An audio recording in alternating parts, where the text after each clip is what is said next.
Hello and welcome to the Last Word on Spurs. We are your award-winning Tottenham Hotspur podcast and we return for the big match preview. Yeah, I know what you're thinking. Another London derby. Not Chelsea already. Surely not Chelsea already. We're trying to get over Arsenal here. Chelsea are on their way on Thursday at Stamford Bridge. Of course, Spurs once again being reunited with... we are with Ange Postecoglou. We're going to be reunited with Mauricio Pochettino. Trying to keep up with how many managers we've gone through in the last 3-4 years. What are we doing to ourselves? If you're listening for the first time, you can find us on iTunes, we're on Spotify, we're across all major audio platforms. We're of course on X, we are on Instagram, we're on Facebook too, and we return with a bumper panel ahead of a bumper game for Tottenham, 2 in a week, which I know will give us maybe even more of a closer indication of where Spurs are heading in this project under Ange Postecoglou. I'm delighted to be joined by royalty on this show. Look, I'm joined by talkSPORT's very own big Spurs fan. Paul Hawksbee is back alongside us, as is, look, the voice of Spurs, James Black, is back in the building. We've got Marlon over at Spurs Kings TV, and we've got Christina Zandes, who's going to tell us we're all going to be okay. I'm going to kick off, if I can, with Paul. Paul, you have to subject yourself to a Chelsea fan next to you on a day-to-day basis at talkSPORT. But look, we're on the back of course, a chaotic derby which saw Spurs control most of the first half, 72% possession, but managing to gift Arsenal 3 goals before the end of that first half, before we got 2 back in the second half. Criticism has come Spurs' way for a number of issues around set pieces, which at the moment stands at 14 conceded for the season. Obviously, we're going to touch upon that, but I want to ask you, Paul, where you are. Firstly, hope you're well. Where are you in this Postecoglou project? Well, I'm still drinking the Ange Kool-Aid. I'm still with him. I'm looking at the long game, and you kind of, you look to other people sometimes, maybe away from Spurs, not as close to it. And we had Jay Bothroyd on the show the other day. And Jay was playing, a big Arsenal fan, played for the club and stuff before he went on the road, but he played in Japan for quite a while. And I said to him, "Did you ever get to meet Ange? You play against his team?" He said, "Yeah." He said, I got on pretty well with him. I'd meet him now and again for a coffee and a bit of a chat. And he said, his football's fantastic. He's a really impressive guy. He has great ideas about the game. And he said, it pains me to say it as an Arsenal fan, but he worries me. And you give him time and resources and you'll win things with him. And I thought, okay, little things like that with someone who's actually sat down and talked to him and has watched his football and has played against his teams, I thought was really interesting. So now I'm playing the long game. I was talking about this on the show again the other day that they've made a pretty decent start. There's all sorts of different reasons why it's been derailed. The injuries to key players, them not being able to find that form again, the stop-start nature of having 2 weeks off, getting no rhythm, really not enough football. So there's all sorts of reasons you can look at. You could call them excuses or you can call them reasons why. So I'm giving him the benefit of that. Doesn't mean he gets a free pass. I mean, we're going to come on to set pieces and some other issues around the team and team selection and stuff. We've all got a right to question it. It doesn't. It's not a cult. We have got a right to question what he does. But generally, I'm keeping the faith. Okay, that's good to hear. James, I want to come over to you. Look, you've given the man a song. No pressure at all whatsoever on that. So, I mean, James, where are you at the moment in relation to the project? Look, many will look at the fact of the first 10 games, the 8 wins, the 2 defeats. Since then, you've got a yardstick to judge him on 23 games. If you look at where Spurs are in the basis of the last 23 games, we would be 10th, which of course would be mid-table. Just being honest with you in terms of where we would be if you look at that period over the last 23 games compared to the first 10. Where would you say you are, James, at the moment mentally with Spurs in your life and where you are under Ange? I'm similar to Paul. I think we do give him time, but yeah, we don't give him a free pass at the same time. So, I mean, some of the football that we was gagging to see has been absolutely incredible. So there is that still sticks in my mind. But I am a little bit worried on a few of the issues, like I suppose most Spurs fans are. But I'm coming to watch Tottenham now at the stadium. It's just a completely different kettle of fish, what we've been used to for so many years. And that gives him, that on its own gives him a bit more time, I think, with quite a lot of Spurs fans. And you look at these projects that have been successful, dare I say it, Arteta, but Klopp, and they started off very slow, very bad results in the first season, stuck with the right person, got the right players in. He said to himself as well, 2 or 3 transfer windows to get my players in. Let's give him a chance. Let's give him another transfer window. Let's give him the start of next season. Let's give him 2 or 3 new players. And the main thing I want to see him get is a new set piece coach. I'm sure we're going to come on to that at some point. Over any transfers, I'd like to see that first, and see where we're at next season. But yeah, I'm still definitely very much Ange in. Miles, I want to bring you in, if I can. I'm going to go to Chris after this. Look, when you look at Spurs, and again, I'll be honest with you a lot, I just feed the facts and the stats here. It's up to you, amazing viewers and listeners, to make your own judgment where you are in regards to the project. Since that Chelsea game, which again, we're facing that reverse fixture now, Spurs have conceded 1.6 goals a game, which means really you need to score an average of 2 to stand any chance of winning a football match. And we've already conceded 52 goals this season, only have 2 clean sheets in 24. Where are you, Miles, at the moment with relation to this project? And do you feel for you're going to need more time to judge him over really the course of a summer, as James touched upon there, where he's got, again, another window to bring his own players into play? No, look, I'm with Ange. I will stick by him as long. Look, I would just want to see a manager last more than 18 months at the moment.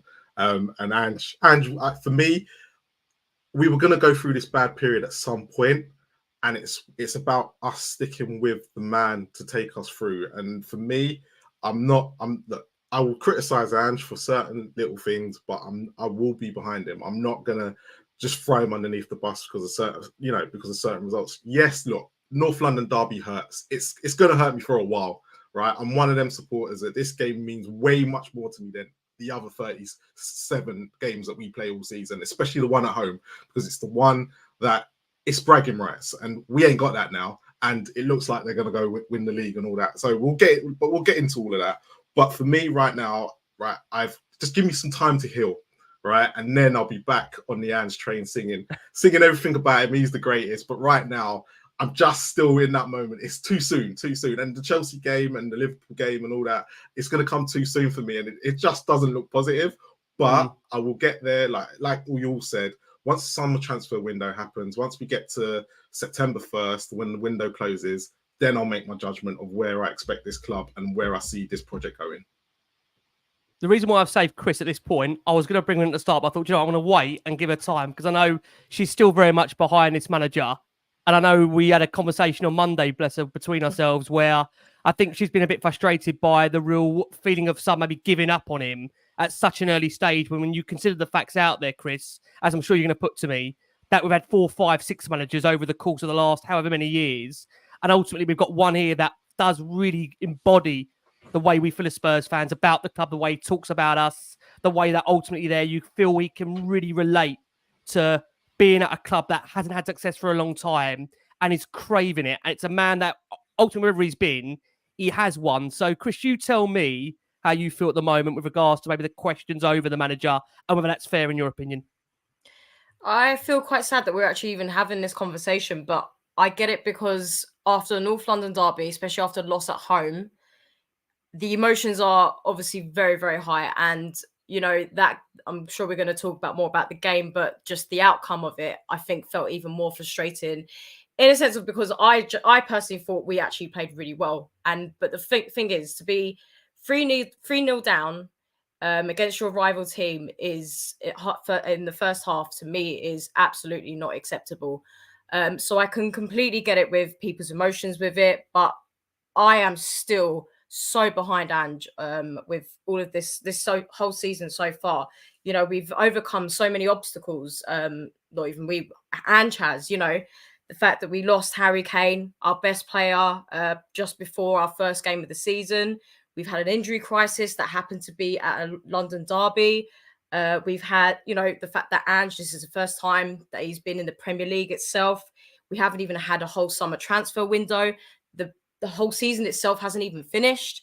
And to be honest, when I kept afterwards at the North London derby, when I saw the comments about Ange, it just kind of reminded me of the book that was previously launched. I've forgotten the guy's name that wrote it, about Ange. It kind of reminded me of that, because when I've read it, a lot of these teams that he joined, they all sort of turned against him after one season. And then all of a sudden, it just clicked. And then he succeeded. And I don't understand it, because I truly do think for what we've done, what we've gone through so far this whole season, for all these obstacles that we've had, I think it's actually been pretty good. Especially, you know, we're fifth. Who would have predicted that? Nobody else would have predicted that.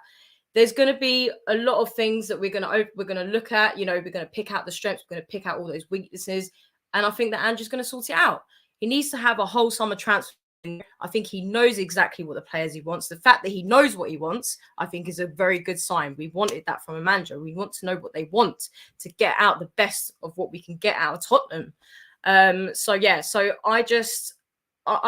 I'm still very, very confident in all of this, but it's very high on emotions at the moment. If it was a different team, if this was a different game, you know, on Sunday, I reckon we'd all be feeling a little bit more different. But I get it. It was against you know who.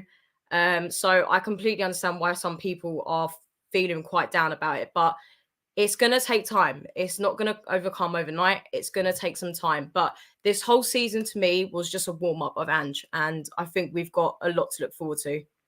Okay, listen, fair points there. Paul, I want to come back round to you. Look, I think one of the bugbears at the moment that is really frustrating some, not all fans, because again, I can't speak for all fans, is around the concerns with relation to set pieces.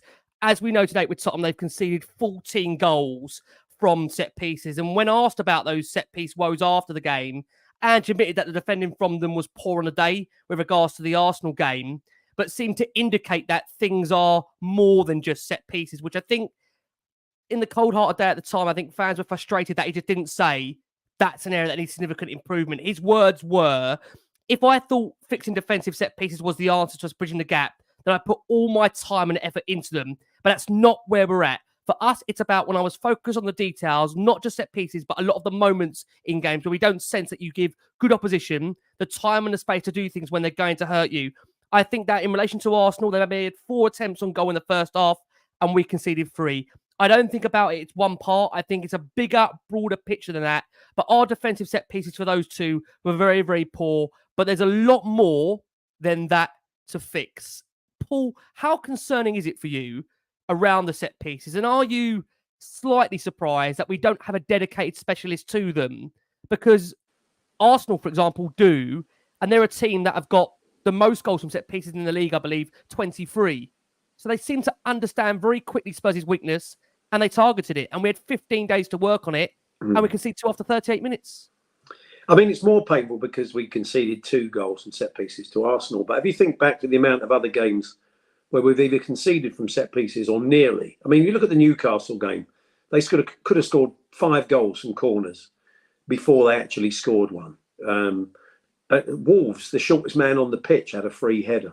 So it's been a constant theme, really, throughout.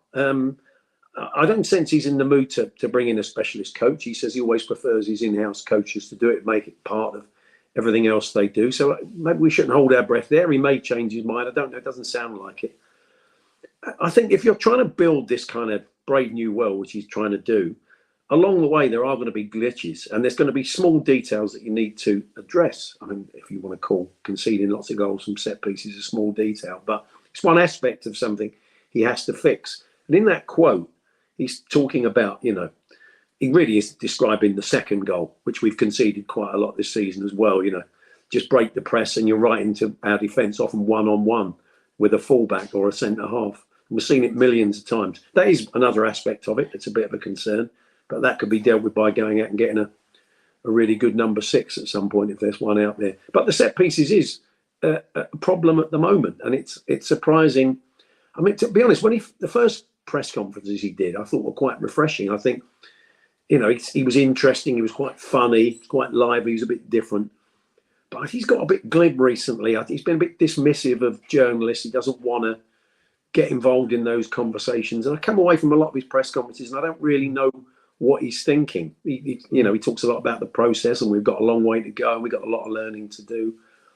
But I've found him, I've not been quite as interested, or I've not learned as much as I did maybe early on in the press conferences. That's a little bit of a concern. Maybe that will change. Maybe that's the mood around the place, a bit of frustration that after such a good start, they've not been able to maintain it. And he can't quite put his finger on why key players are not performing, like Maddison to a certain extent, like Son. So yeah, I mean, yeah, set pieces are a concern. They've got to be. You know, you can't keep conceding goal after goal like that. Not putting a player on Vicario. I mean, in the second half, Sarr comes on. They don't look half as threatening in the second half because we're effectively got a bit of a screen there around Vicario, which is what a lot of teams do. You know how Arsenal are going to play. You know how they're going to set up, and you've got to counter that. That's got to be one aspect of going out and winning the game. So yeah, in conclusion, it is a concern. It is something that needs to be addressed, definitely. And Paul, just quickly to come back on this point, and I know you guys go to Spurs regularly, home, away, some of you, of course. Paul, you're there every week at home. Just to give the viewers and listeners an insight, describe what it's like now when we've got a corner against us at home. Oh, yeah, everybody's, I mean, fear, are the players like the fans? We were having a drink before the game. Everybody, I'm sure, all of us were talking about this match, and we were saying Arsenal are great at set pieces. We're not. Hope we spent this 2 weeks studying the way they work, how they move. I mean, they'll have new routines, but effectively there's some basics that they constantly do in the way that they attack set pieces and defend them. So, I mean, there wasn't really any evidence there that we'd done a great deal of work, and they moved us around where they wanted to, and they popped up with free headers when they wanted to. So, yeah, I mean, it is a frustration. The man who prides himself on being a perfectionist as a coach, he'll be smiling at that, I guess. Yeah, I totally agree. I mean, James, I got to ask you, we had that scenario after the Man City Cup exit and the Everton game at Goodison Park where we deployed Maddison as a blocker, which we saw. That seems to, James, for some reason, have completely been cast away now, where we just haven't done that since and almost thought this problem has gone away. But clearly it hasn't done, because you look at the Newcastle game, you look at, of course, the Arsenal game. Why, James, do you think we haven't looked to address that internally? Because, like Paul says, this is not a new thing. We know this has been a concern definitively over the last couple of months. Why have Spurs not deployed someone there long-term to help Vicario? I'm going to ask Miles about Vicario and Christina in a second, but just on the blocker, how important is that, James, that we address this in the coming fixtures? Because they're not going to get any easier. I know we've got Burnley, Sheffield United to come. We've got Chelsea and Liverpool next. You know, teams are going to watch Spurs and they're going to see this is a definitive weakness, and we've got to get someone on them to block them. Surely, haven't we, James? 100%. I mean, I remember first being alarmed at this at the Everton game. That's how long ago I remember it, when these set pieces started coming in then. And there was talk between it was watching it in the pub, and there was talk then, this needs to be sorted. And it's just going on and on and on. And I don't know if I'm the only person thinking this, but there seems to be getting a lot away with a lot more fouls or a lot more, should we call it dark arts in the box now than there was in the previous seasons. And I think that's played a part. And we're not doing the same the other end, you see. It's just like we're sort of allowing people to bully us, a bit naivety's in there. Yeah, it is a concern, because I wonder if you look at people like Romero, absolutely superb in the air, especially in attacking. Why is he not there? Why haven't they got somebody just Romero on Vicario, for example, would be the greatest blocker, or just getting rid of this dark arts on him. But then again, I'm also of the thinking that Vicario needs to be stronger as well. I think it's everything together really that's doing this, but it's been going on for a lot longer than even a month or two. I remember it from Everton and being worried and concerned since then, and that not being sorted has been the biggest splotch mark, I think, on Angie's time so far for me. Like I'll go back to the start, where if I want one person signed this season over any player, I want a set piece coach, to be honest with you, even over a striker. That's what I want to, because if you take that game against Arsenal and you take them 2 corners away, we've won that. We've won the North London derby. And I think we were a better team in that game for large parts. So it's that big to change. So obviously I want a striker. We need number 6 as well. But like, I would take set piece coach, a real top one, over even them. And that's how big a problem I think it is. I mean, that would be, of course, coming out of you, Miles, that would be a real change in his, obviously for him, I'd say not the word stubbornness, but the fact that he hasn't deployed one really since he's been in coaching, which you're looking over really a 20-year career. That would be a massive shift in emphasis for him to do that. But I just wonder, Miles, I mean, how much do you focus on the fact that Vicario not commanding that 6-yard box? I think we can all safely say that, I think, barring up until, like James says, the Goodison Park Everton game, Vicario was absolutely faultless. He looked like one of the best signings of the summer, an absolute gem. But it is a bit of a concern when, with relation to the goalkeeper, if they can't command the 6-yard box, which for many as a goalkeeper's job, you'd say is one of the most predominant areas they need to. That's a bit of a concern. Does he need to go back in the gym over the summer and bulk up? Do we need to focus on the blocker? What is the solution here, Miles, for you on this? So I'm with the goalkeepers union on this one. As someone who's played in goal myself, it's not Vicario's fault at the present moment, right? I know a lot of people say he needs to be stronger and this, that, and the other, but what is happening? He's not the only goalkeeper suffering from this in the Premier League, right? If you see, Villa are just as bad at set pieces as we are. So Martinez, who everyone raves about, is having the same issues, right? Onana's having the same issues with Man United. Their 3 clubs right now have got worse set pieces and conceding as much as we are, right? The biggest issue for me with the whole set piece situation is, right, when we were kids, all growing up, right, and all played football, right, the one thing we were always told, right, is if you were a forward, stand on the goalkeeper, right? What does the goalkeeper do? He gets somebody to come and stand in front of that player, right? And that's what the biggest issue, because you saw it in the second half. As soon as Sarr stood in front of Ben White then moved to the back, and then they didn't score from a corner. Actually, the corners looked less threatening because he actually got someone to help him out, right? Because if people had seen what Vicario was like at Empoli, he wasn't good in those situations anyway. So all this is highlighted is his weakness in that situation. So for me, it doesn't matter how strong he is, right? If he's got no one to help him, you don't matter which goalkeeper you are, right? You've seen it done to Alisson this season, right? And he's one of the best goalkeepers in the league. So for me, it's all about the tactical nous of how they're setting up from corners, right? And I think a big key to all of this is actually he might not need the set piece coach, right? It's John Kennedy, right? He's the guy who wanted to bring him down from Celtic, right? And he's naturally a defender. And I think that's what the problem is right now, because I think from his time at Celtic, that's what John Kennedy used to sort out, right? But he tried to bring him when he came to Spurs, but Celtic said no. So I'm wondering if there's any chance that he might come in this summer instead. So that might be a possibility going forward. But as for Vicario right now, unless he's given the help, then I'd say be much stronger. But until he's given that help, you can't blame the goalkeeper in that situation, because Romero's not the greatest in the air, Van de Ven's not the greatest in the air, nor is Udogie and Porro. So we have a struggle there. The only player that seems to be good in the air, if anybody has done their research about him, is sitting on the bench, Drekushine, right? You saw it against Fulham, and even the games that we were losing, he was great at corners. The problem is, all this is highlighted at the moment with this corner situation, is how good Harry Kane was at defending corners. And that's the biggest issue right now, right? Because we can sit there and say Vicario needs to be stronger, but in no situation is he given the help. He's vulnerable as soon as you leave him like that. And Man City exploited it first, and everyone's done it since. It's interesting that, Chris, I want to bring you in. Look, we've had an email actually come into the show. This is from Martin, who says, "Hi, Rick, panel. Fantastic show, by the way. Absolutely love tuning into Last Word on Spurs. Want to ask the panel, what exactly did change in that second season?" And before I bring Chris in, actually, some have done a bit of research and studying with relation to Andrew's set pieces at Celtic. And quite an interesting piece that came out was the fact that in his first season at Celtic, they conceded 10 goals from set pieces. Now, interestingly, of course, they won the Scottish Premiership and the League Cup in their first season. And there was lots of questions similar like this with Tottenham fans that had an alarming concern over set pieces. And the same questions were being put to him now that our Spurs fans are doing right at this point in the season.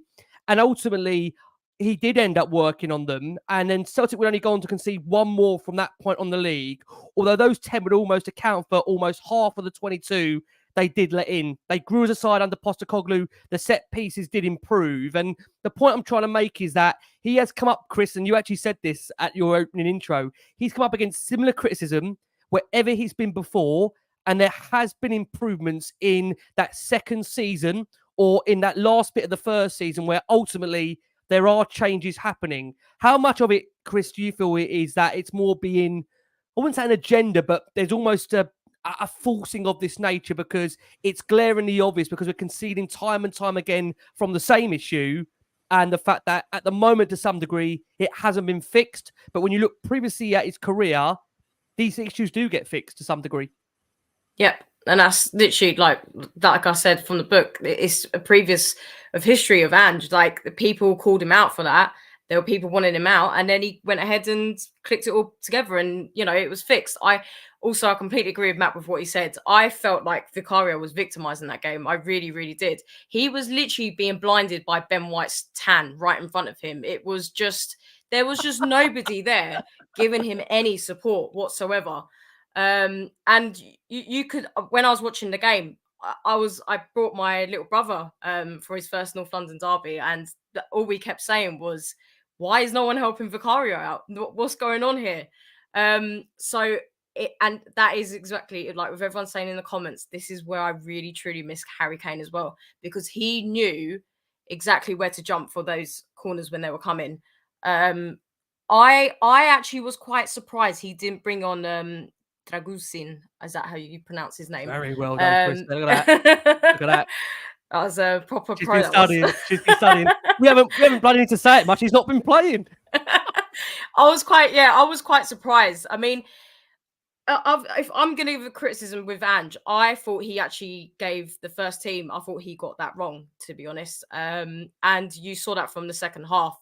I personally as well felt I missed Richarlison. As soon as he got on that pitch, it showed me how much we missed him as well.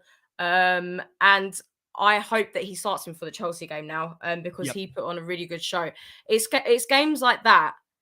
You need to have Richarlison. You need to have Ramiro. Someone's going to rattle them, right? Someone's going to rattle these guys. Even the Chelsea game now, coming on to it, players are going to rattle the opposition. Going to get in their faces. We lost, and there's Arsenal fans still going on about Richarlison, how much of an idiot he is. Giving him he caused a stir, and that's exactly what we should have had in the first place. So I think games like this, I even think Kulusevski. I mean, we've had a lot of criticism recently, but oh my God, he really came back to life on that game, and I thought he did really, really well. There was just so many positives, a collection of positive, and then a whole collection of negatives from that game, and that's why I just felt so frustrated, because I really truly don't think we even deserve to have a loss. A draw I would have been more than happy with. A win, of course, God, the bragging rights would have been up the roof. It would have been absolutely brilliant, but I didn't think we deserved to have a loss. And I've spoken to a lot of Arsenal fans, and even they say the same. And being at that game, those last, I want to say about 20 minutes of that game, their fans were absolutely silenced because they were worried. They were getting a bit nervous. But, it was just all those silly, petty mistakes that we made. We put it on ourselves. And that's what really, really frustrated me, because we truly could have won it, I believe, because we played phenomenal afterwards. We were all over them. But it's just those stupid mistakes. That's what made us lose. And I'm not going to go into the whole referee thing, because it's done now.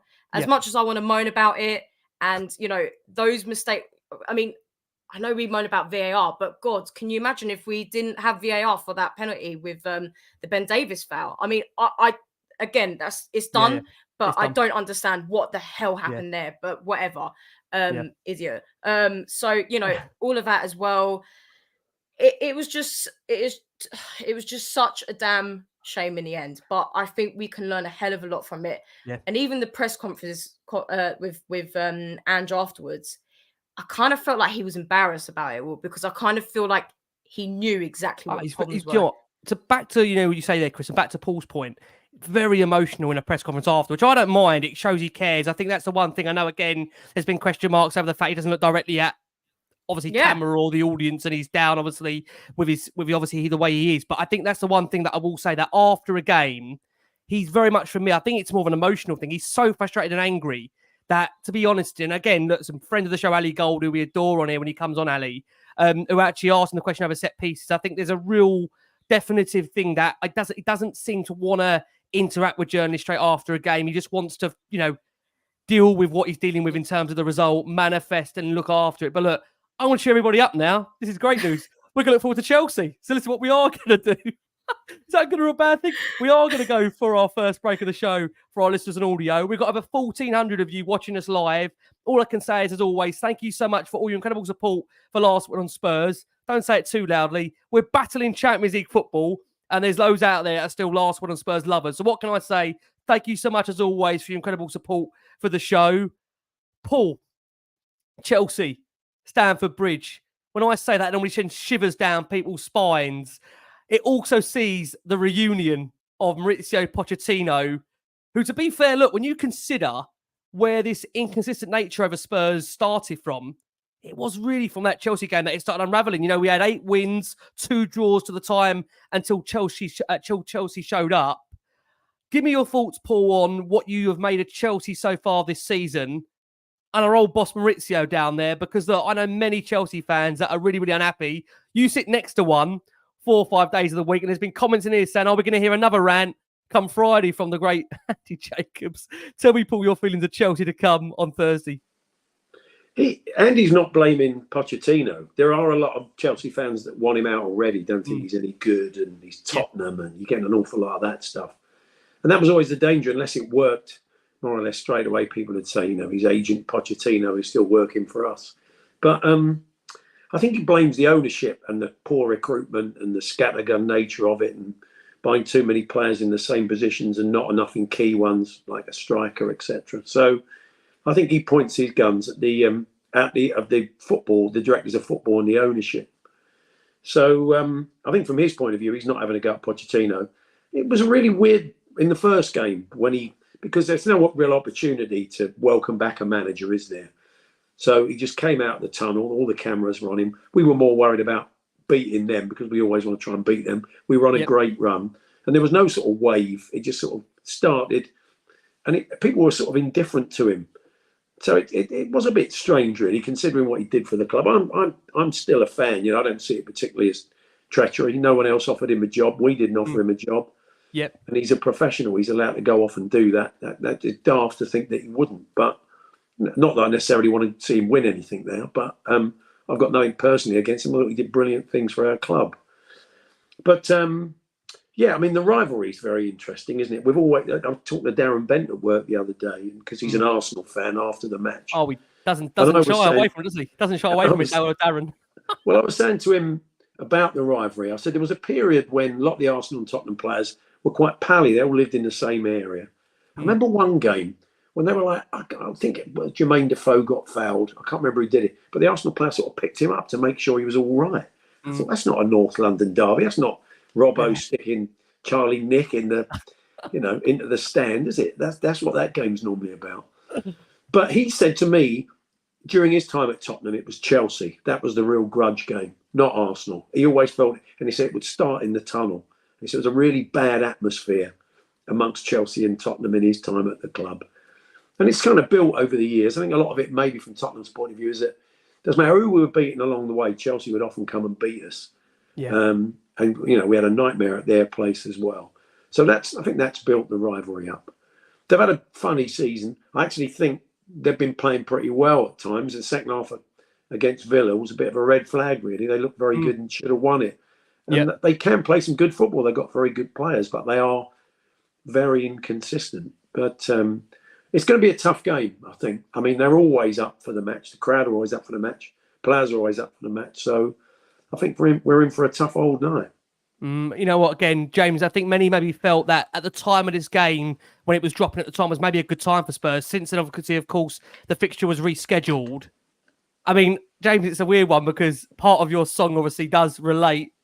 One of the songs you relate has been to Mauricio. I just wonder, how do you feel, James, now on reflection? I mean, we were all absolutely buzzing, as you know, and you were brilliant that night, of course, pre-match for the Chelsea game. I mean, I just remember the atmosphere before that and the way the fans were interacting with you in the stadium, James, in the build-up. It was really, it was built as a huge, huge clash in regards to the season. Didn't go our way. How do you feel now, James, in the reverse fixture with this? And again, that meeting with Pochettino, what are we now, 5-6 months on from the first time? We need to unmute James on. Oh, sorry. I think they can still keep him. Chelsea can still keep him. That's still true, man. But I think the away fans will boo him still. I think actually, I know it's been a bit of time gone, but we have the loudest, best away fans in world football for me. So I think they'll still give him a bit of a hard time. My thoughts are still the same. Where Pochettino has had to work again, but there's something about going to Chelsea or Arsenal for me that I can never just sort of forgive. That's just my personal thoughts on it. in terms of like the game and how I think the game will go, it's a tough one. It's a very tough one to call. Coming off the back of this, I was more concerned after Newcastle, if I'm honest, with the NLD, because that Newcastle performance was just atrocious, whereas the Arsenal game wasn't atrocious for me. And so I'm a bit more buoyed by that, how we come back for that. And I'll go back to the fact that I think take them two set pieces away and we've won that game. So I still think we'll get a favourable result against Chelsea. I really do. We've got European football to play for. Obviously, we've got someone I think King Hoddle put Chelsea, Liverpool and City to come. So we've got to be on it. And I do think it's going to be tough. But I back our away fans in places like this, and I think they'll help us get the job done over at Stamford Bridge, really. Yeah, you know what, Miles, bringing you in, Builders again a big game for both clubs. I think, speaking to a lot of Chelsea fans, for them, really the only highlight of their season has been beating Tottenham. Let's be honest about it. I think that has been the highlight for them so far under Maurizio and the manner it was done. I mean, I'll be honest with you, I'm not sure if Nicholas Jackson will get another hat-trick in this league.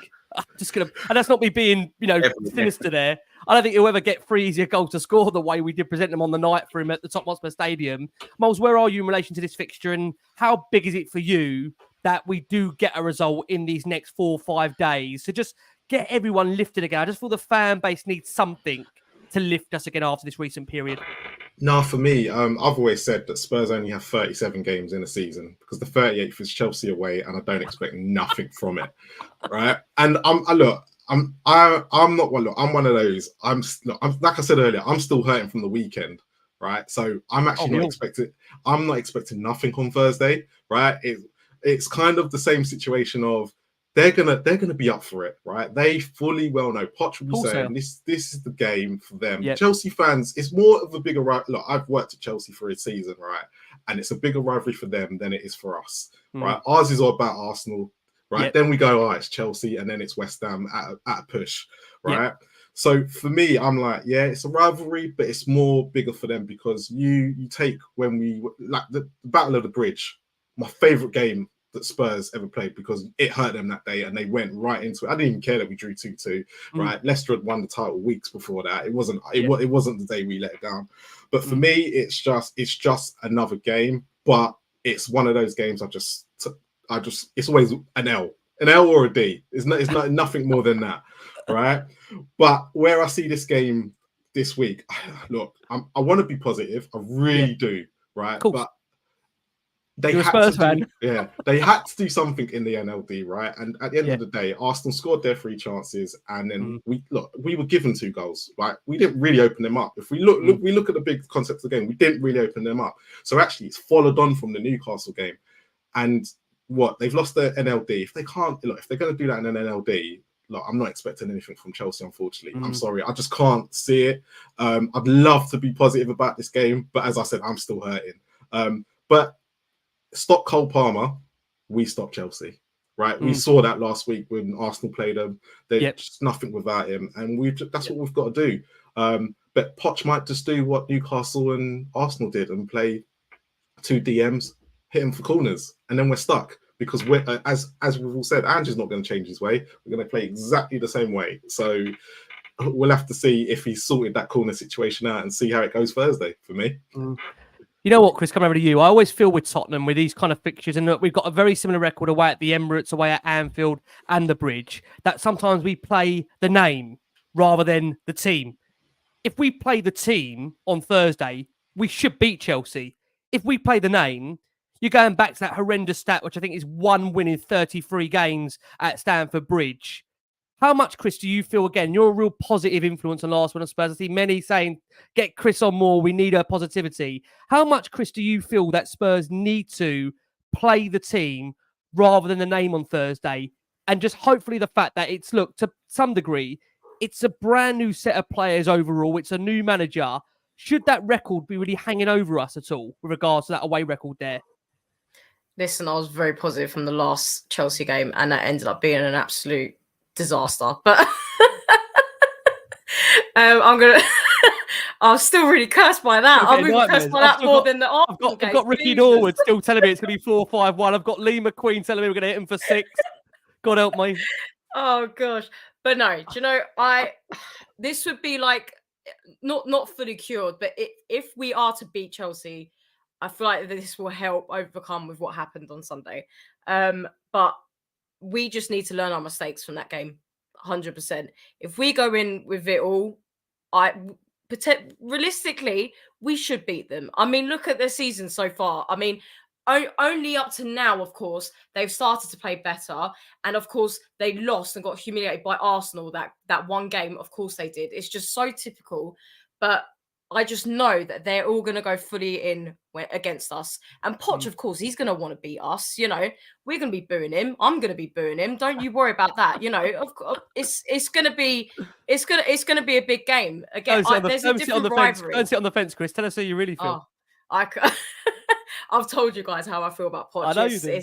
It's been deep. It got really deep. But you know, it's a different rivalry with Chelsea. I know we hate Arsenal, but there's just something different. And even Dele Alli, I remember he always used to say it. And he is that one player I truly miss for these games, because especially Chelsea, because he loved to score against them, and he wound it in their faces. It was just perfection. I'm just hoping that we get that in there, that passion, you know. After what happened, the boys need to feel it, that they need to win this game. Totally agree. And I think there's going to be a lot of different, like with the fixtures. Like I think Maddison needs to be dropped for this game. I think you're reading my mind, Chris. I was about to come on to him. You know, reading my mind on Maddison. Just, and I'm going to go to Paul in a second. But Chris, to stick with you, is that your feeling? You would bring Lo Celso in for him? Would you in this game? Actually, I would put Kulusevski as number 10 because I thought he played brilliantly whilst Maddison was injured, and it's not to punish Maddison, because we all know what he can do, and that's again with the Arsenal game. He out away he played a huge part in that game. Absolutely. And it was just such a shame that didn't happen in the last one. For me, I don't know what the issue is with him. We've all said it with, you know, he probably is playing an injury at the moment. So for me, I'll stick him on the bench and then maybe later on sub him on. But I would actually get Kulusevski on as playing number 10 because he did a great job with that. So I think there's going to be a lot of changes. And like I said, we need to learn from big time from those mistakes that we made. So we need a win. We need a win from after the, you know, all that emotion from Sunday. So it needs to be done. We do. Look, I mean, in terms of the way obviously Spurs lined up previously, we had the midfield three of Højbjerg, Bentancur, Maddison. And to touch upon Maddison, if we can, Paul, coming over to you. Look, I thought what was interesting is, look, there's lots of obviously topics and conversations going around on X, but there was one from a Leicester fan, just a quote that really stuck with me. And again, maybe we'll say this is rightly or wrongly. He said the 3 cycles, I see Miles has already read it, I can see his face. The 3 cycles of Maddison through a season: unplayable, unavailable, unnoticeable.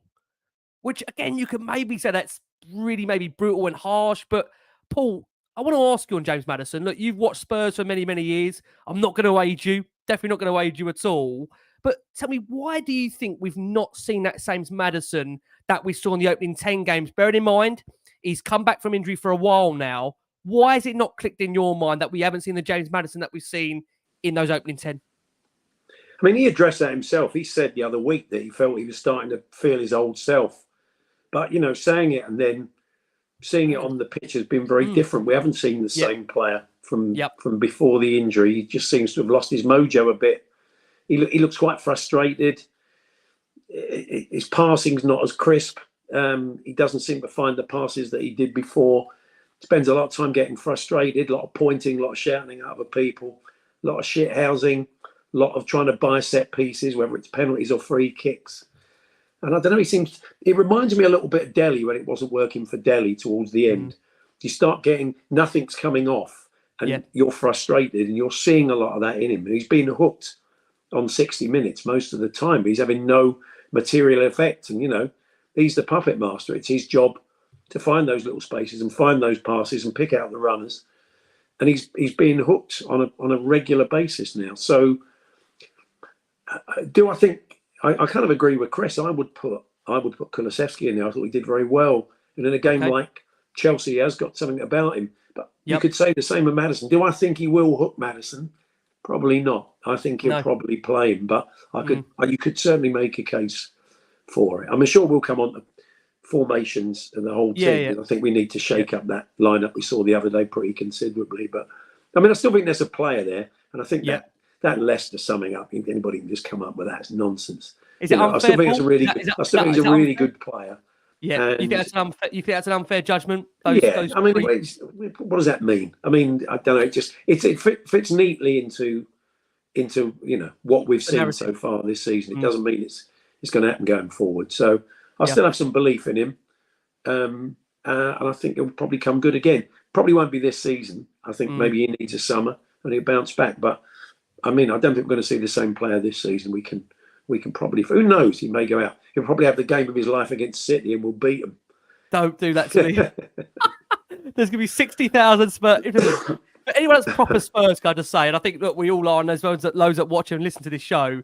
If you're proper Spurs, there should be 60,000 Spurs fans in Man City shirts. And I know it sounds absolutely mental to say that, but there should not be a situation where, for this game only, Chris, we know you're a big Jack Grealish fan. Chris, we will all be getting behind Jack Grealish to score against us if we need him to. Bless, we'll all be behind Chris and Jack Grealish. We will be. James, to bring you in, there's been a lot of calls for maybe Madison to be dropped. Giovanni Lo Celso has been given an opportunity. And I think the thing with Lo Celso is that I think we're all aware of the fact that the only reason he stuck around this summer and beyond for this season was there seemed to be a bit of I wouldn't say a guarantee, but there was going to be an element where he played more games. And to be fair, he's come off the bench in most of them, hasn't really been given an opportunity. I know many now feel he should now be given an opportunity, given the form of Maddison, where he should be dropped. Where are you, James, on that debate at the moment? Should Lo Celso be coming in for Maddison for you? Or like Chris and Paul alluded to, should it be a case where we move Decky to number 10 and Maddison dropped to the bench? I've got to say, as boring answers it might be, like I'm with those guys. I think Kulu in the middle. The first time I saw him doing that was when we needed them goals against Sheffield United. I think they had him in the number 10 position there, and he made that happen. He was brilliant. And not only that, I think Johnson on the wing. I could get Johnson back out on the wing when you got Kulu there as well. So I think we've got options there if we bring him in. I think I've not seen enough of Lo Celso to judge that fairly, although I do think he's a very creative player. To take it back to 2021, I think it was 2020, that when he got that goal against Man City, was it? That's sort of under was that under Mourinho when Lo Celso he was playing great football then, but I've not seen enough in the last sort of few years. I don't watch enough of the Argentinian national team, but I think he plays quite regularly, doesn't he, for the national team? I think he gets into the team quite regularly. He does, yeah. He's adored in Britain. I think Messi raves about him, saying he's one of the best players that he's played alongside. Which is, again, I mean, you can see why. I mean, the creativity is brilliant, but again, I've not seen enough of him in a Spurs shirt the last sort of few years to say whether he's going to do it more than Kulu. I've been very impressed with Kulu being put in the number 10. Yeah. And I was impressed with Kulu at the NLD as well. One of the few players I think that can hold their head high. I would go along with Paul and Chris and say put Kulu in there and bring Maddison on 60. Yeah, I mean, Miles, just to bring you into this debate as well, and we'll go to Chris. I think also, I mean, I really think in that Arsenal game and coming on to the Chelsea one here, that ultimately I think we really missed Pat Matasar's legs in midfield. And I think it's important that we do say, and obviously put it out there, that Anne just said this as well, that we are trying to manage a back issue with Pat Matasar, because I do believe that guy is fully fit. For me, he's one of the first names in our midfield. He gives us so much energy. He gives us so much drive. And I think he has, in my opinion, Pat Matasar played himself into becoming one of the first names on the team sheet. You could argue that a fully fit Bentancur would also be in there. Then you've got the situation where, as Paul's touched upon, Maddison being Maddison would be in that team every week. And ultimately, I'm not sure whether Ange will drop him. Whether that's right or wrong is another really debate. But what do you feel at the moment, Miles? It does feel at the moment Tottenham don't know their best midfield. And that's why we have got this inconsistency week to week. And bringing Basuma as well, he's not been the number 6 we've craved over the last 23 games when you compare it to the first 10 where he was electric for Tottenham. No. The thing is, and I agree with like kind of what people have said. The problem that Spurs have is that actually, if you look at Sarr, his worst games that he's had is when Basuma's not been next to him, right? But the problem is Basuma's not been playing well in his position to warrant to start, right? So, and I can see I could see the logic where Ange was going with Bentancur and Højbjerg, because actually most of Bentancur's great games have been next to Højbjerg, even under Conte. So they've got a connection as well. So you can always see why he's chopping and changing, because when he's tried Basuma and Bentancur, hasn't worked. When he's tried to move it about, so you can see what he's trying to get the right partnership.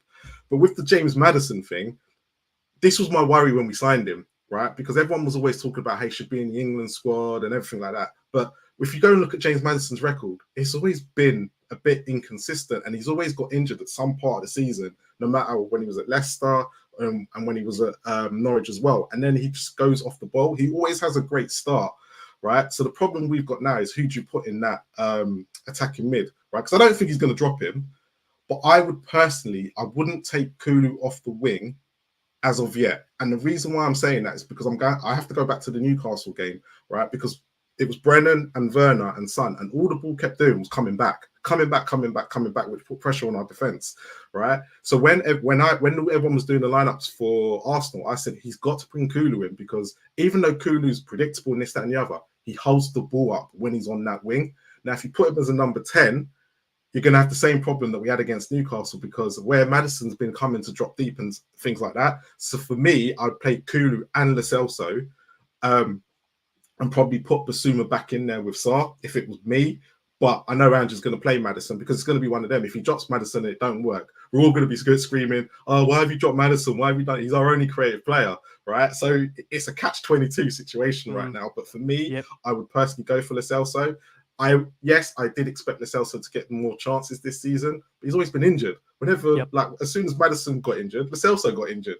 So what we're supposed to do? So Kulu done very well when he played there, but you have to look to see who was behind him. And at some certain points, it was Bentancur and whatnot. So it was kind of, that's the problem. You've just got to find that magic three that will work well together. And that's what Ange gets paid for, not me. I'm just here to analyze it afterwards and criticize.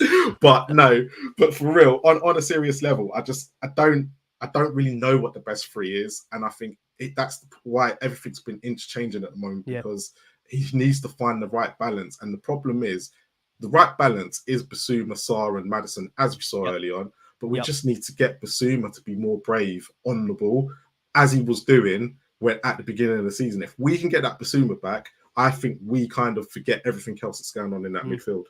I mean, like you said there, Miles, coming over you, Chris, there's no doubt Basuma in the second half was brilliant against Arsenal. I thought he was definitely, a player that looked so much improved, looked a bit like the first 10 games. And if we're getting that Basuma back, then fingers crossed, it's our time where we need him, ultimately going into this running. But again, there has been concerns over Basuma, and I think they're right to be there, because ultimately, there's no doubt, in my opinion, that Spurs had that Basuma they had in the first 10 games throughout the course of the last 23 games. We'd be talking about a different Tottenham. They've really needed, for me, that dynamic number 6 that drives us forward. I know there's been some mentions over the last couple of days as to whether Romero can play that role. I just wonder, look, again, he's played, for Argentina for such a sustained period as a centre-back. I don't see him wanting to change or needing to change. I think he's a great centre-back, as we've seen. I think, to be fair, the biggest compliment I can pay Romero this season is because of how good Mickey van der Ven has been. I think Romero's slightly gone under the radar since the Chelsea game as how good he's been from a discipline perspective. I can see Miles there also nodding along with me, but I don't think he's even picked up a booking, post that game, which tells you just how incredibly disciplined he has been, Romero. And I just wonder again, Chris, is also the issues, along with not knowing our best midfield, also our front three haven't also been firing. We've got Timo Werner, who again, there's a decision to be hanging over there with relation to, would you sign him based on what you've seen so far? With no disrespect, he was on the field for 31 minutes against Arsenal, didn't really do anything of any big nature. He's gone off injured. He's a doubt for this game. Brennan Johnson, I think, for all of us, exceeded expectations given his output in terms of assists and goals so far. A young player that's only going to improve, but he's not a centre forward. You've got Sonny there, who, for me, I think we now have known for a while that Son, as great as he is as a goal scorer, is not good enough as a number 9. And Spurs do need, in my opinion, to go and address that area in the summer, as it does feel with Ange that with Richarlison, it's not really the man he really wants there, because if he had been, he would have played much more, despite that goal glut that we saw, of course, over the course of a couple of months. I think he got around 8 in 9 at the time. How much, Chris, for you is it about not only the midfield conundrum, but that forward line conundrum as well? Yeah, I mean, I just wanted to shout out with Ramiro because I thought he was the one that basically started the whole fire on Sunday. Of If it course. wasn't for him, it was almost as if we started to we didn't believe, and he was the one that was like, no, I'm going to turn this all around, and he did it. Thank God for him, and I really think this season he has really progressed into an amazing player. And yeah, we should appreciate him a lot more. I don't really agree with people saying that he should be a number 6. I think stick where he is. I think he's doing what he should be doing there. He's doing the job well. Why mix it up? I don't understand. Don't fix what's not broken, sort of thing. Yep. And let's be real here. Even from that position, he's scoring goals, and it's five insane. minutes for a centre back. It's not terrible. It's great return, right? Great return. It's brilliant, absolutely brilliant. And you know what? Things like that, when you see that Ange Ball, as the fact that he's scoring goals, I think it just makes our team look attractive. It will make people want to come to our club. Like if you're able to score from that position, you're going to want to come. So I take that as a huge positive. Like just overall looking at how attractive our football is. With the front three, for me, for Chelsea, I would put number 9, of course, would be Richarlison. And then left wing, I would have Sonny. And then right wing, I would have Brennan. And I thought Richie had a great game on Sunday. I think he's the type of player that will be able to get like a header in or something from an assist, especially with Brennan. I thought Brennan did really well. He's got the pace. I feel like every game he just gets more and more confident, that boy.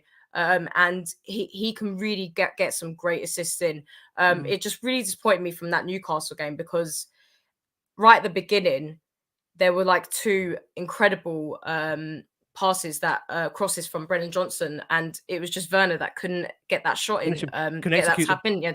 And there was 2 huge chances, and I just feel like that massively let us down. But the good thing is, I hate to say this, but I feel like we can rely on Richarlison more. We can rely on even Sonny more for that. I agree with not having Sonny as the number 9.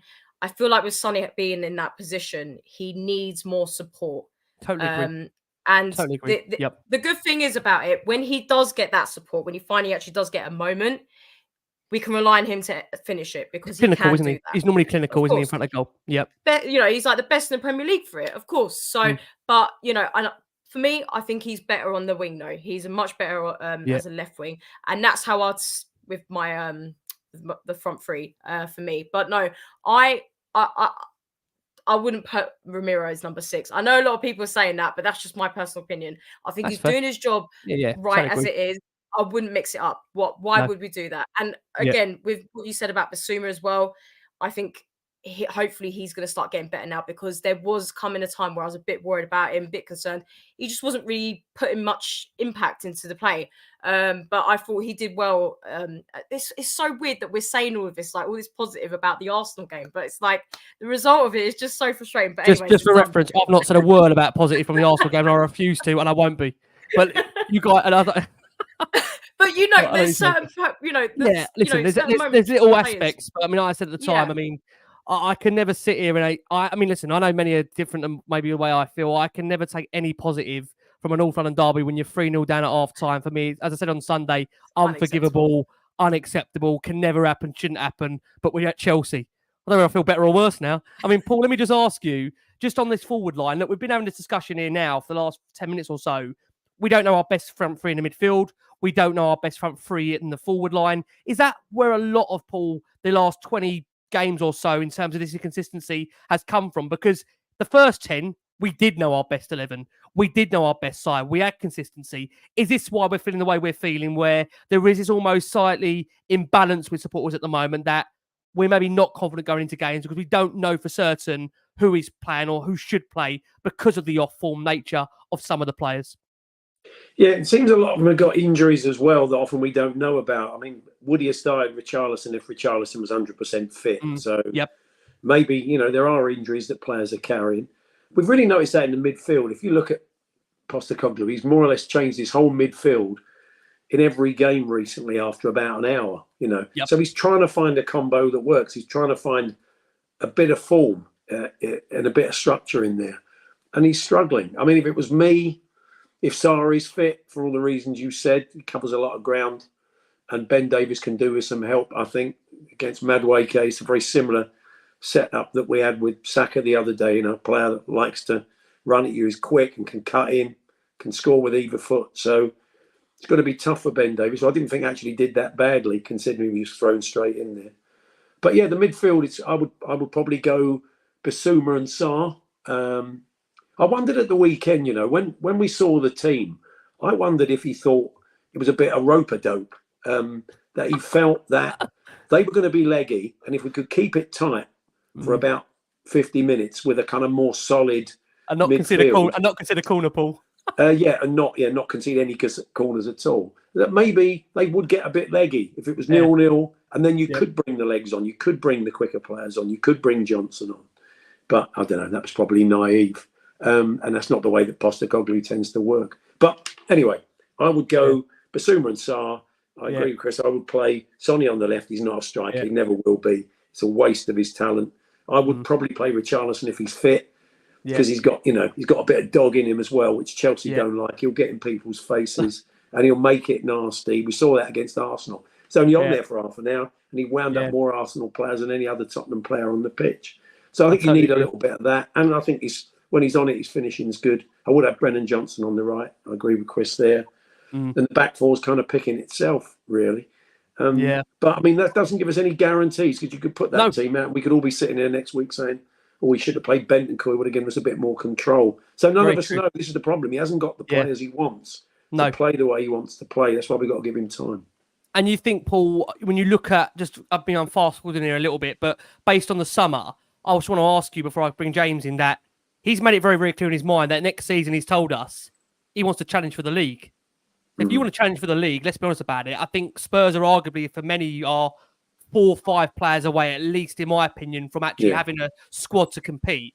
Do you think it'll be very telling in terms of the kind of players that we're linked with will give us a fair indication in relation to what the expectations are next season? Because to some degree, to make that very poignant statement, he wants to challenge for the league, that's going to rightly set fans' expectations in a different way that maybe they've been previously, because ultimately the previous managers have maybe argued it is about getting in the top 4 and, going for the cups. But this man has set the scene very high that he wants to challenge for the league. Well, he's saying that, but he's already said that he's not interested in top 4. He's, he took on one of our guys, the Moose. When the Moose said, you're in a good top 4 position, he said, well, you don't think we can win the league? And, mathematically they could at that time. So it's that kind of reach for the stars. He's always had that attitude. And when he says he thinks he wants to go, I'm sure he wants to go for the league. I'd love to go for the league. But do I think we will? Probably not next year. Who knows if they build solidly, possibly the year after. But I think next year might be pushing it a bit. I think he needs possibly 3 windows, or certainly a couple, to get even close to that. But yeah, I mean, I wouldn't read too much into that. He always makes these very, very ambitious pronouncements. So I think we'd all love it. Who knows? Leicester nearly went down the year before they won the league. Sometimes you get the blend right, you get the magic right, and anything can happen. Yep. James, over to you just in relation to Chelsea, if I can, and talk about obviously that we've got what we've got next. I mean, look, their last 3 matches, Chelsea, they lost 1-0 against Man City, 5-0 against Arsenal.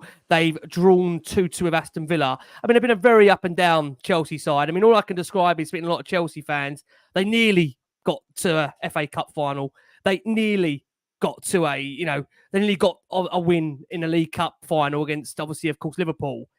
We've heard a lot of similar traits when Maurizio was Spurs manager. Nearly this, nearly that. I just wonder, for you, is it a case, James, that if we stop Cole Palmer, Spurs can win the game? Yeah, definitely. But I think Maurizio's Chelsea is a lot weaker than Maurizio's Tottenham. I think they've not been gelling, have they? They're quite inexperienced playing together. They're arguing with each other over a penalty when they're 4-0 or whatever. Do you know what I mean? They're not a team, but there is that worry that Chelsea up their game against Tottenham. But I think the concern is what you touched on earlier, Ricky. The concern is there will always be huge discussions on these shows and on X and online about our first 11 because nobody knows them. And I think that is the telling point about the team in a minute. There is anybody's opinion you listen to after saying your own, you think, oh, yeah, maybe. But yeah, maybe that. And then because he played well there and it's getting that gel together that we had in them first 10 games that hadn't been there since that it fell apart in that against Chelsea in the home game. That's been the problem. So, like, I agree with the guys on the front three, but I also agree with Marlon on if Kula was out there. So it's all a little bit disjointed, and we have to recruit basically. I think we do need 4 to 5 players coming in. We got that Lucas Bergvall coming in. Is he starting next season? Is he maybe to challenge Maddison in the 10? Yep. I think that's where he's playing, but he's been playing great. We've got a few coming. I think we definitely missed Destiny. I think that was so gutting hearing that.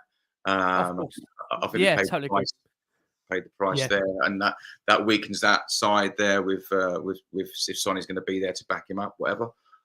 So yeah, I do think that the biggest problem is when you touched upon that we don't know what our midfield is or what our front three is, and it's them gelling together. It's the partnerships, isn't it? So, and we had that the first 10 games of the season. I can't really put a finger on where we go from that, but it would be the same front three as what Chris and Paul said. I would have Johnson. Richarlison, he knows what to do in these London derbies. He does noise them up, and we can get. He's the only one. Him and Romero would be the only ones that do the bit of.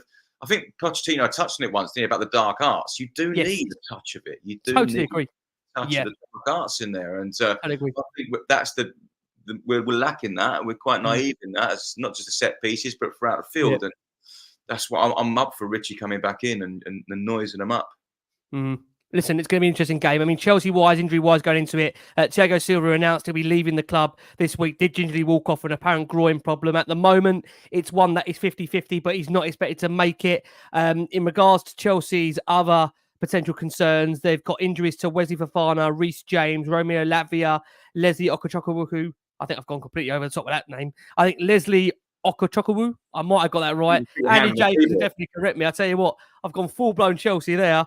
Marlo Gusto, Ben Chilwell, Enzo Fernandez, they're out as well. There's the quartet of Sterling, Sanchez, and Kunkel and Colwell that will need all assessments in the coming hours to decide whether they'll make this one. For Spurs on the injury front, Werner does join the list of Adogi, Fraser Forster, Ryan Sessegnon, Manor Solomon on the absentee list. Again, we'll get some more news from Ange in his pre-match presser as to whether Werner is definitely a rule out. But Oliver Skipp, he might battle back in time for the squad. But look, again, as I emphasise the stat, it's not pretty reading. Spurs, from their perspective, have won just once in their last 33 home league games. Chelsea have only lost once in their last 33 home league games against Tottenham. And we know, of course, Maurizio Pochettino was the man to deliver that win. And Dele Alli was obviously starring there with Eric Dyer at the time. Miles, will come to you. Shall we kick off? Ready predictions for this one? Miles, what are we going for? Do I be positive or do I be realistic with it? I'm not too sure. Look, for me, do you know what? I look at the whole Chelsea situation right now, and I kind of go, they're doing as well as they should be, right? They're not Chelsea. Do you think that? You think that? Yeah. They're not. Look, they were spoilt for 20 years. 20 years they were spoilt, and they've come into the you saw like Paul said earlier. Andy said the whole scattergun approach, right? You look at that team, and most of them players are young. Are they proven? No. So why is everyone expecting them to be at the top level straight away, right? But, a lot of them, Miles, do want Maurizio to leave the football club. A lot of those fans are really unhappy. But compare Pochettino's first season at us and there.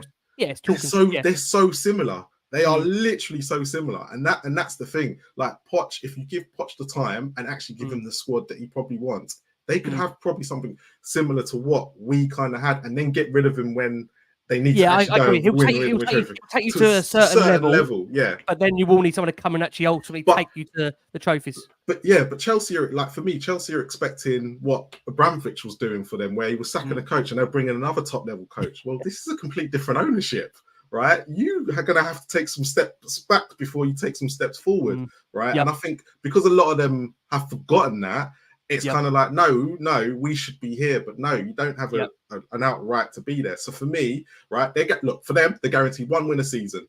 Tottenham at home, right, and we're guaranteed 1 loss. So for me, the best that I can hope for on Thursday is a 1-1 draw.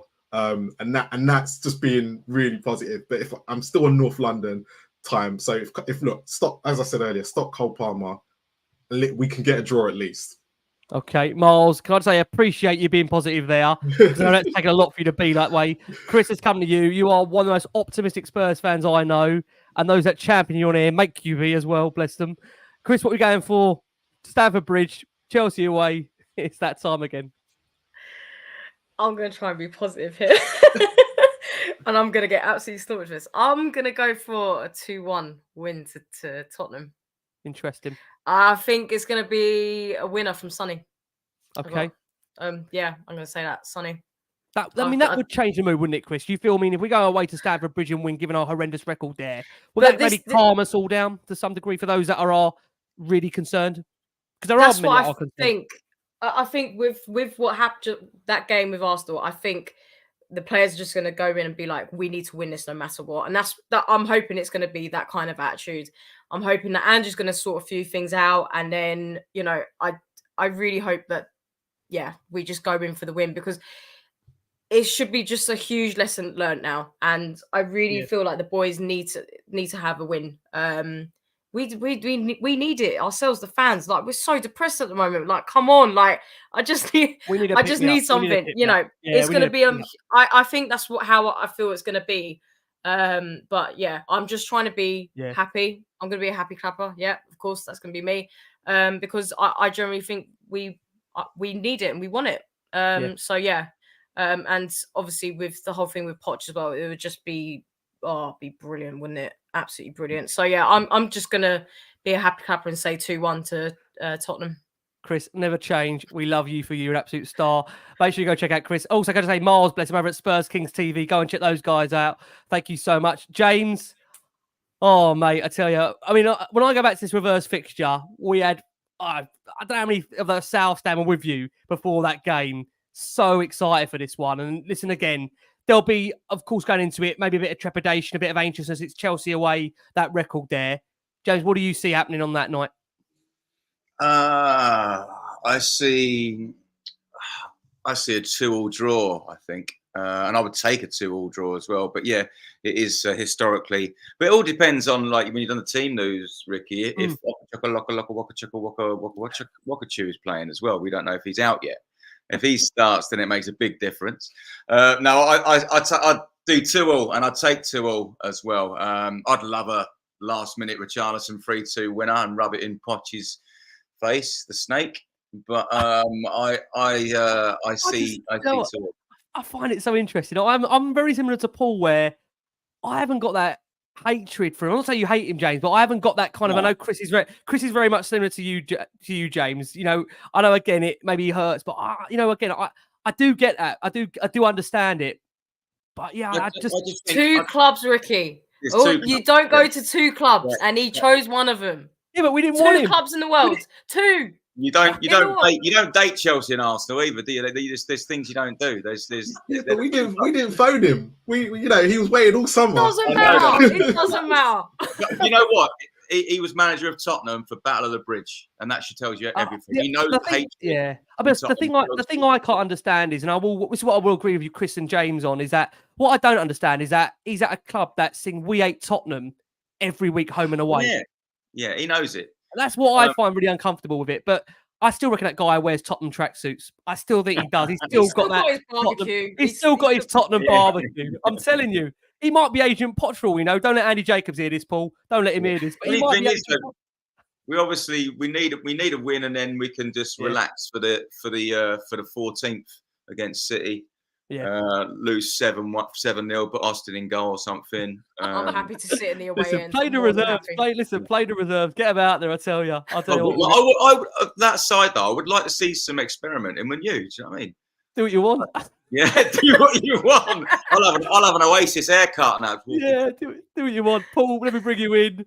Oh, Paul, you've got to sit next to Andy Jacobs on Friday after this. How do you feel going into it, Paul? Let's get a prediction from you ahead of the game, mate. It's lovely to have you join us. And just to not make you feel even worse, Paul, I think the last time you joined us was this fixture at the time a year ago. Well, I think we got a 2-2. I think we got a 2-2 draw there. Well, I say it was more than a year ago. It was obviously Conte and Tuchel where of the famous Oh yeah, handshake. the handshake. Yeah, The handshake. Obviously, at the time, it probably was the way in which Tuchel was on his way to losing his job. Would you take a draw, Paul, if it was offered to you now? If you remember, we absolutely mugged them that day. We should have got. Oh. We should have been well out of sight. Totally agree. I mean, I've not seen any evidence. The trouble is, I'm a bit like Marlon. I've not really seen any evidence recently to suggest it's all going to suddenly click again. And I'd love to be positive. I would absolutely, I'd very, very happily take a draw. I think we can go there and get a draw. It will be fantastic. I don't know. I wouldn't say I'd checked out for the season because there is a bit to play for. But let's be honest, fourth has really gone. We want to make sure we stay in the Europa League places. Yep. And I'm starting to think about sort of next year and the people that you want to keep and the ones that maybe might move on. I know there's still big games left, but I'll probably go 2 each as well, like he says optimistically. I mean, look, in terms of the European thing, very quickly, if I ask you on this, Paul, you got any concern with playing in the Europa League? I mean, I think for me, that's not a bad level with this team now. I think it's a fairly modest side as well. You've got, in my opinion, no real big egos in there that won't take it seriously to some degree. I think the players will hopefully embrace that, and Ange will embrace that, and will look at it as a winnable competition because ultimately, like many Spurs fans that go into a season, I look at, for me, the cups. That's where I get my pleasure and joy out of going for the League Cup, the FA Cup. Hopefully a Europa League run would be great for the team. Are you the same on that, Paul, or do you have concerns over the European tier that Spurs might be in? No, I think it's probably a good fit at the moment. I'd much rather be in the Champions League because that can often help you attract better players. But I think that's kind of where we're at the moment. We have to be honest. We have to take it seriously. You just touched on that. I mean, when we've played in it before and in the Conference League, we sort of toss it off, which is ridiculous, considering it's away into the Champions get disqualified. And we just always play so badly, especially away from home. You think of all those terrible nights in the Europa League away from home when we absolutely stink it out. We take good teams and we take poor teams and we take, slung together teams, and it doesn't matter who we send. Never quite, we lose to teams that shouldn't be anywhere near us. So we're going to have to take it seriously, but I think under Postecoglou they will. And it's a good winnable competition because the top 5 Italian sides, possibly the top 6 Italian sides, the top 5 German teams are going to be in it. Yep. You look at the quality of the opposition, and Tottenham, with some rebuilding, could be in the box seat to go and win it. So we're going to have to take it very seriously. I think we could do all right in it. So I'm not too concerned about that, to be honest. The other thing on that, I think, isn't it not the different format where the Champions League sides don't drop into the Europa? That's right. Yeah, that's right. They have gone and won it. It's mainly been won by teams that have dropped in, and so they've stopped doing it. It was one of the worst things ever in football. In what competition do you stink the place out and you're not very good? And they say, all right, well, if you didn't like that competition, come and play in this one. It's so poor, but thank God they dropped it after all these years. So, and that, you're right, that helps us as well. So. Yeah. Totally I think we should take it as a good thing, 100%. I mean, let's be real. If we got into the Champions League, well, like this at the moment, we're conceding 1.6. Listen, we're conceding 1.6 a game. We've got 52 goals conceded at the moment. We can't defend a corner. We had 14 of them go in. I think I'd be terrified. I think I'd be terrified by getting over the halfway. I think I'd be terrified if they go over the halfway line. Let them get a corner the way we are at the moment. Listen, Miles, are you the same on that in terms of Europe for you? Are you really concerned by? I mean, I think some of our better winners have actually come when Spurs haven't got the Champions League. When you look at the Champions League actually final after that window, Spurs signed Jack Clark, Giovanni Lo Celso, Tungi and Ndombele and Ryan Sessegnon. And, let's be honest about it, it's probably one of the worst windows in Spurs' history. And that's on the back of a Champions League final. So does it mean anything, Miles, in terms of what European competition we're in? No, not really. Most of our best transfer windows have happened when we've been in the Europa League anyway. So I'm not even that concerned. And look, as long as we don't get a club that does a Leverkusen, as they've done this year, right? Yeah. It should be a competition that we should be like, it's actually more realistic for us, right? I know everyone will talk about the money situation and the caliber of player, but you find that if you go and pay a player a bit extra to come play in the Europa League for a season and go, look, we want to qualify for the Champions League. You've got to sell the project to them as well, as they say, and we can, right? Because at the end of the day, as long as everyone believes in what's going on and the club believe in it and they can tell that player, that's the player you want on board. You don't want the player who just wants to go play Champions League football and then when they don't turn it on, they want to leave because they haven't qualified the year after. It's no guarantee. It's no, especially in the Premier League, there's no guarantee that you'll make Champions League every season. So for me, I'll play in the Europa Conference League if it means we're going to win it. I just want Spurs playing midweek again. I've missed it. I really have missed it this year. Whichever competition it is. And actually, does this then give Ange some time to blood some youngsters into the team, because we haven't had a cup run at all this year for him to be able to test anything. The only game he's realistically got now is the Man City game, but I wouldn't even put the youngsters in for that because they might be better than the first team. So I'm kind of like save them a little bit, but no, can't win. Can't win either way. But no, on a serious note, I've always liked the Europa League competition. I think the new format next year is going to be something different.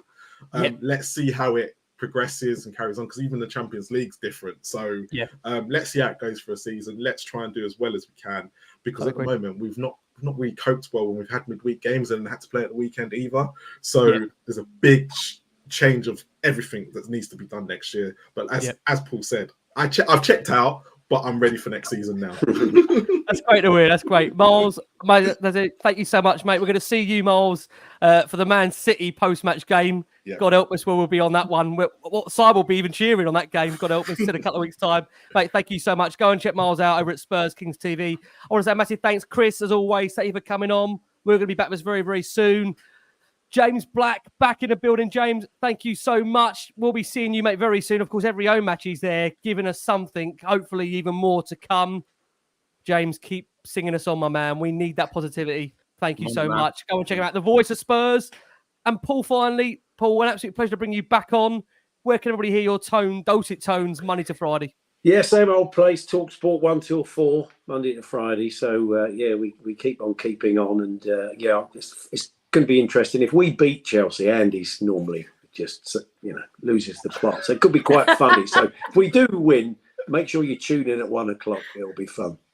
Listen, I think we're all looking forward to an Andy Jacob rant, bless him, if we can get the right result. I want to say a massive thank you. Look, wonderful panel from Marlon, from Chris, from James, from Paul. We've been the last one on Spurs. Thank you to our watching audience. Over 2,000 of you have watched this live. I can't thank you enough, as always, for your support from the show. As all of us here say, keep safe, keep well, and as always, come on, you Spurs.